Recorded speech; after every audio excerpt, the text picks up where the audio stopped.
How to sync TimeProof on OnlineJobs.ph for accurate time tracking. So to start, we'll have to open our browser and then search for OnlineJobs.ph. After that, simply log into your account. Once logged in, go to your profile, and then in here, we'll have to scroll down and then look for TimeProof option. Under that, tap on this What is TimeProof? And then in here, we'll have to download TimeProof to our laptop or PC. To do that, tap on this arrow icon. After that, you will be given two choices, Windows Installer and then Mac Installer. Since my laptop is Windows, I'm gonna tap on this Windows Installer. And then after that, we'll just have to wait for this one to be downloaded. Once the app is downloaded, you'll have to run the app on your laptop or PC. After that, it will automatically show you the shortcut icon of the TimeProof. What you need to do is to open this one, and as you can see here, we'll have to log in our account. In here, you'll have to type the email and the password that you are using on your OnlineJobs.ph account. So I'm just gonna type my email here and then my password.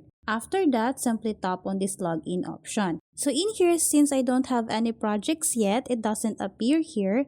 But if you have a client and then you have a project and both of you are using a TimeProof, it will automatically sync the projects here, and then once you're working, simply tap on the project and then tap on the Start Work option, and then it will automatically start the time and then track your work time. So that's how easy we can sync TimeProof on OnlineJobs.ph for accurate time tracking. Thanks for watching, and if you find this video helpful, please don't forget to subscribe, hit the like button and then the notification bell so you won't miss any of our future videos. See you on the next one.